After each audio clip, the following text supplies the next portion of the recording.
Libre-échange.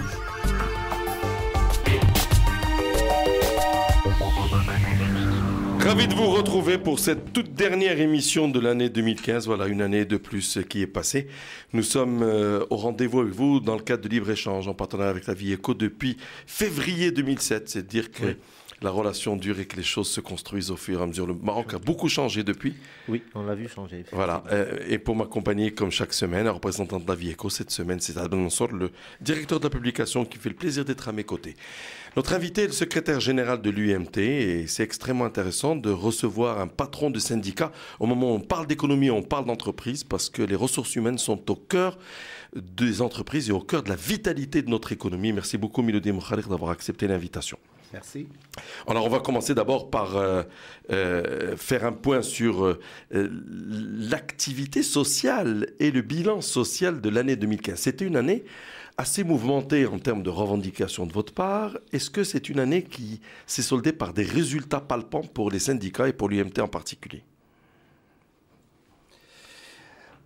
Merci. Permettez-moi tout d'abord, au nom de l'Union marocaine du travail, de remercier Radio Aswat pour cette invitation.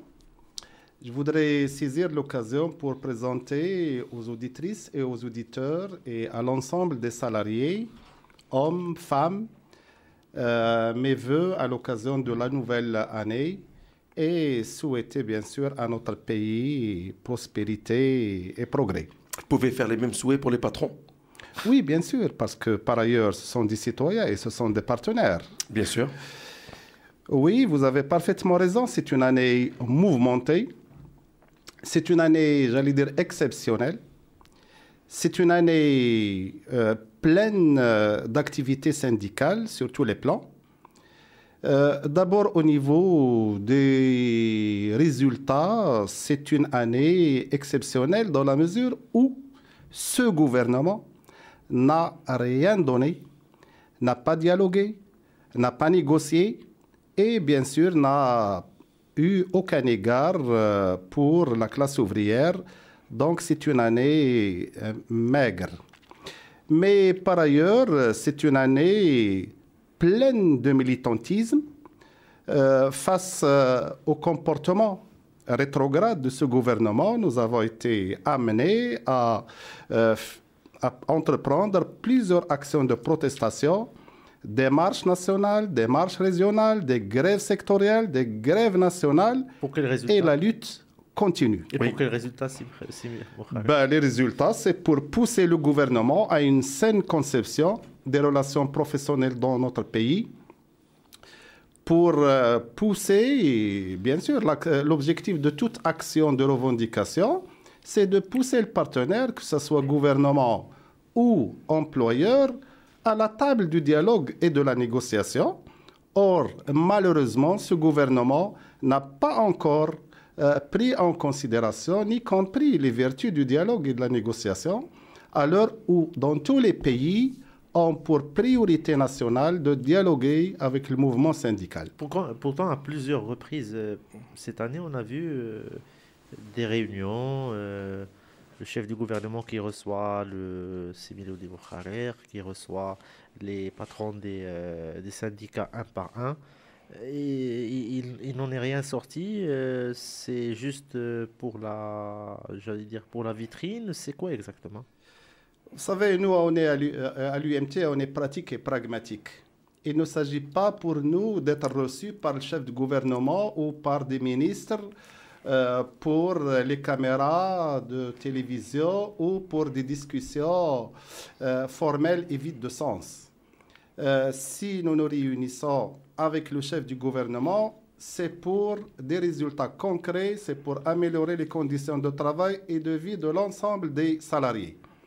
Or, avec ce gouvernement, nous avons enduré les pires moments et nous résistons et nous résisterons. Moi, personnellement, j'ai eu à pratiquer 5 premiers ministres, à commencer par Azdel Araqi, Karim Al-Amrani, le gouvernement Driss Al-Filani, Jto 1, Jto 2, Youssoufi, avant Jto, oui. Et Donc, c'était... Abbas Fassi aussi. Oui, Hein. oui, Abbas Fassi, que je tiens à saluer ici pour l'accord historique du 26 avril 2011. En fait, il a laissé un accord, c'est pas lui qui a payé après, il ne fallait pas le gérer, il a signé, il est parti. Non, mais il y avait la volonté politique, Oui. quand même, de signer un accord très important dans l'histoire de notre pays. Pour vous, c'est le fait qu'il y ait un accord et qu'il y ait une discussion équilibrée avec les partenaires sociaux que le sont les syndicats. C'est ça qui est important pour Et vous. c'est ça le sens des relations professionnelles. Oui. Donc, il ne s'agit pas de se réunir avec un chef du gouvernement pour le bavardage et pour se présenter Mais devant les caméras. on a eu le sentiment cette année 2015 que l'opposition politique étant relativement absente face à Ilham Keren, c'est vous qui étiez à l'opposition face à Ilham Keren. Est-ce que vous en êtes fier? Oui, le mouvement syndical est à sa tête de l'UMT. D'abord, nous sommes une force de proposition pour un gouvernement qui veut bien entendre nos propositions. Et nous sommes une force d'opposition quand même pour la défense des intérêts des salariés. Et quand je dis la défense des intérêts des salariés, c'est la défense du monde du travail et la défense des intérêts de notre pays. Le fait qu'il y ait un ministre de l'Emploi PPS n'arrange rien parce qu'a priori, il doit avoir une sensibilité vis-à-vis de la force ouvrière plus proche, plus profonde, plus réelle. Vous savez, qu'il soit PPS ou autre, la décision ne lui appartient pas. C'est Abslam Siddiqui est un bon camarade, comme on dit dans le langage du PPS et des syndicalistes. Mais la décision et le pouvoir de décision appartient au chef du gouvernement. C'est lui qui doit manager, c'est lui qui décide.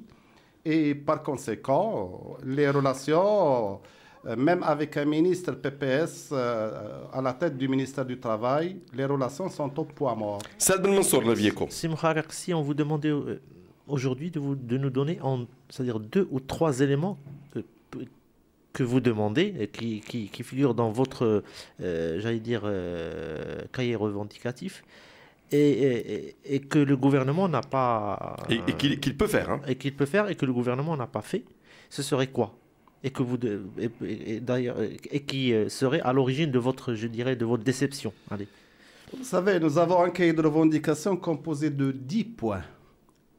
Il y a des revendications matérielles et des revendications non matérielles et qui ne coûtent aucun centime à l'État. Donnez-nous 3 symboliques que vous souhaitez partager avec les auditeurs d'Aswat. Oui, c'est ce que j'allais faire.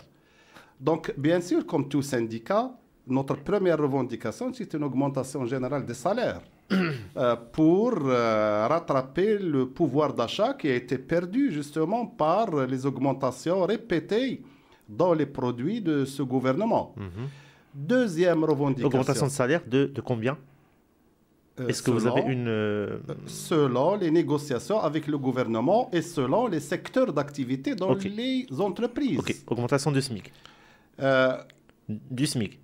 Du SMIC et des salaires en général. Hein. Vous m'avez demandé quelles sont vos revendications. Oui. C'est ce que je suis en train de vous donner notre catalogue. Donc, quand je dis augmentation générale des salaires, bien sûr, augmentation générale des pensions de retraite. Car ce sont des citoyens qui vivent en marge, dont la plupart vivent en marge de la société. J'ai apporté avec moi des statistiques des pensionnés de la CNSS. 40% des pensionnés de la Caisse marocaine de retraite touchent moins que le SMIC. Et 70% dans le secteur agricole touchent moins que le SMAG. Et 480 000 pensionnés, 67%, ont une pension inférieure à 2000 dirhams. Donc, augmentation générale des salaires, augmentation des pensions de retraite. Oui. Deuxième grande revendication, baisse de l'IR. Pour nous, salariés, c'est l'impôt sur le salaire. Nous sommes le pays où les salariés dans le secteur public, privé, payent des taux élevés de tous les pays du bassin de la Méditerranée. Est-ce que vous pensez que la situation financière de l'État aujourd'hui le permet? Ou peu importe, vous estimez qu'il faut revendiquer, il faut négocier cela? Il y a un précédent très important avec le gouvernement Jeto. On a négocié, les taux étaient à 45, on les a amenés à 43, à 38, avec un réaménagement des tranches. et nous avons augmenté le revenu de l'ensemble des salariés dans tous les secteurs d'activité. OK. Et bien sûr, il faut élever et relever le plafond des salaires exonérés qui est maintenant de 3 700 dirhams. Notre revendication, c'est 6 000 dirhams. Pour nous, un salarié qui touche 6 000 dirhams ne doit pas payer d'impôt sur le salaire. Autre, bien sûr, revendication, c'est l'augmentation du SMIC et l'alignement avec le SMAC dans le secteur agricole. Autre revendication, et cette fois-ci, il n'est pas matériel, c'est la protection des libertés syndicales. Droit de grève? Non, pas le droit de grève. Les libertés syndicales, le droit syndical est un droit constitutionnel. Il n'a pas été octroyé par le mouvement syndical, par aucun gouvernement. Nous l'avons arraché du main des colonialistes, du temps du protectorat, nous, à l'UMT, et qui a été consacré par toutes les constitutions. Or, le calendrier de la répression pendant ce gouvernement a augmenté.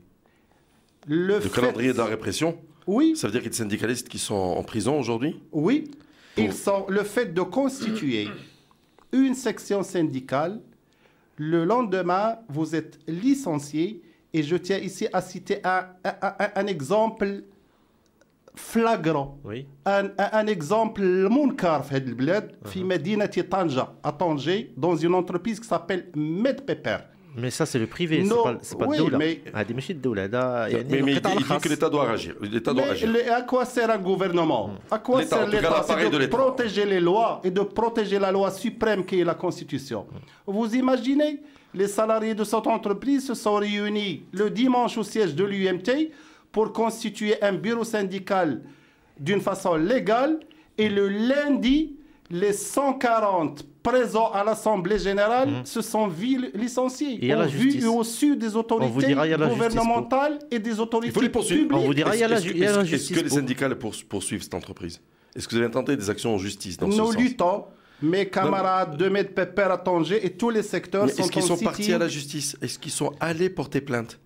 Écoutez, la modernité, c'est aussi de se défendre par la justice, parce que ça va faire jurisprudence. Écoutez, nous estimons qu'il est du ressort du gouvernement de protéger ses libertés syndicales. Mais bien sûr, mais à travers la justice, est-ce que vous ne voulez pas demander à ce que la justice soit rendue pour que ces salariés puissent retrouver leur travail dignement la tête haute? Ça serait peut-être mieux en termes de jurisprudence pour l'avenir de ce pays. Exact. Vous savez, on a fait des actions de recours d'abord devant l'autorité locale, devant l'inspection du travail, devant le ministre du Travail, devant les tribunaux. Mais nous estimons, comme dans tous les pays, qu'il est du ressort de ce gouvernement de protéger les libertés syndicales. Il nous reste... il y a beaucoup de mes camarades qui sont en prison, bien sûr, en vertu du sinistre article 288 du Code pénal, qui est un héritage du protectorat français qui punissait les syndicalistes parce qu'à l'époque, on faisait des grèves pour demander l'indépendance du pays. Vous pouvez demander l'abrogation de vous pouvez les citer, citez-les. Simon Khaler, citez-les, vos camarades qui sont en prison. Oui, mes camarades. 2-3 exemples, juste pour qu'on comprenne l'illustration. À Casablanca, à Ain Harouda, dans une entreprise de métallurgie, il y a 1800 camarades qui sont en grève parce qu'il y a eu violation du droit syndical et il y a eu emprisonnement de 40 responsables syndicaux. Et à l'heure où je vous parle, ils sont poursuivis en vertu de ce sinistre article.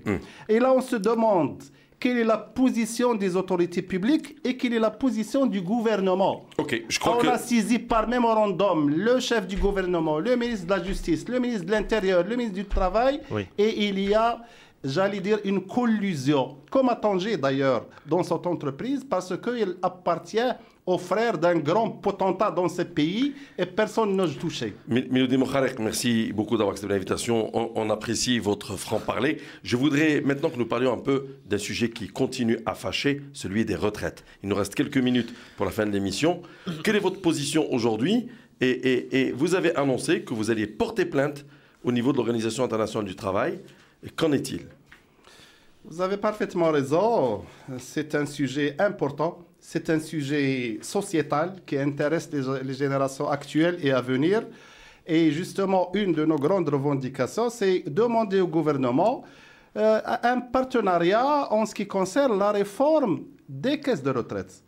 Or, le gouvernement refuse de faire associer le mouvement syndical à cette réforme. Et je le dis encore, on n'est pas contre la réforme de la caisse marocaine de retraite, mais pas au détriment des fonctionnaires et des cotisants. Ce n'est pas ce que dit le gouvernement. Le gouvernement dit il y a un comité technique, il y a une commission interministérielle qui discute depuis plusieurs années, plusieurs mois. Il y a un avis du Conseil économique, social et environnemental qui était rendu sur ces îles. Étrangement, vous êtes en train de dire, nous n'avons pas été associés. Je vous dis ici, solennellement, que le gouvernement a pris des décisions unilatérales. Non, n'a pas dit la vérité.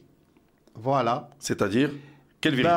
Tout simplement, ils sont en train de dire de n'importe quoi.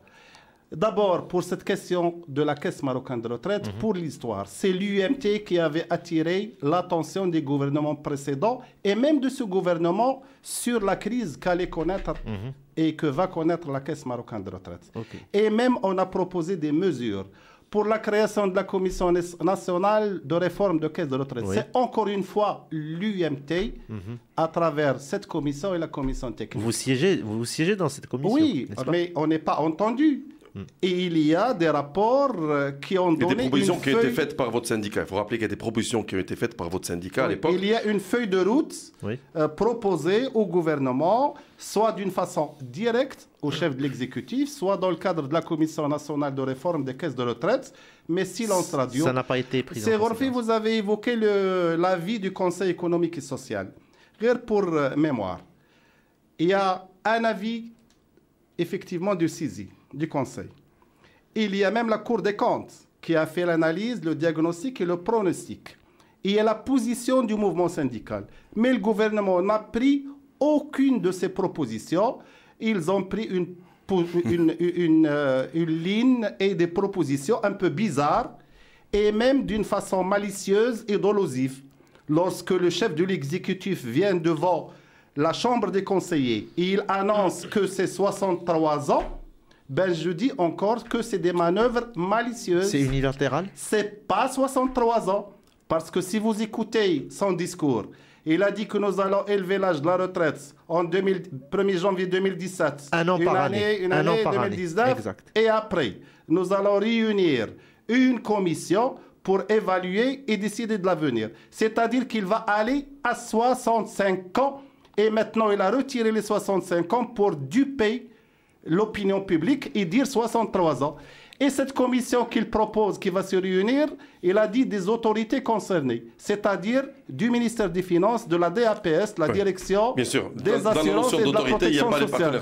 Or, l'UMT, qu'est-ce qu'il propose, entre autres? C'est de créer une haute autorité d'orientation du système de retraite composée du gouvernement, des partenaires sociaux, de la Cour des comptes et du Conseil économique et social. Qu'est-ce que vous avez décidé de faire après cette annonce? Nous n'allons pas baisser les bras face à notre dossier revendicatif et dont le dossier retraite n'est qu'un point à l'ordre du jour. Nous allons bien sûr faire un sitting le mardi 12 devant le Parlement et c'est une première de tous les responsables syndicaux et notre groupe et les députés parlementaires à la deuxième chambre bien sûr vont adopter un autre comportement. Nous allons porter une plainte contre le gouvernement marocain auprès de l'Organisation internationale du travail à Genève pour 3 raisons. D'abord pour la violation des libertés syndicales. Ça sera la conclusion. 2, pour la violation de la Convention 98, qui est un instrument de l'OIT. Et 3, pour violation de la Déclaration fondamentale des droits sociaux et économiques. Et nous allons être appuyés par cette plainte, par notre grande confédération qui regroupe 300 millions d'adhérents dans le monde, qui est la CIC, la Confédération syndicale internationale dont nous sommes membres. Merci Milodi Mokharek. Je rappelle que vous êtes le secrétaire général de l'UMT et que vous étiez notre invité pour cette toute dernière émission. Et en fait, à travers vos propos, si on comprend bien, l'année 2016 s'annonce chaude, en tout cas en son début. Oui. Voilà, merci beaucoup. Alors, j'en profite pour vous dire à vous et aux vôtres et à tous nos concitoyens, nos meilleurs vœux pour cette nouvelle année 2016. À l'année prochaine, toujours sur Aswad dans le cadre Libre-Échange.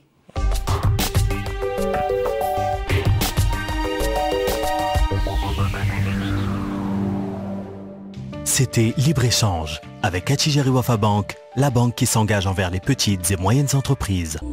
Attijari Wafa Bank, croire en vous.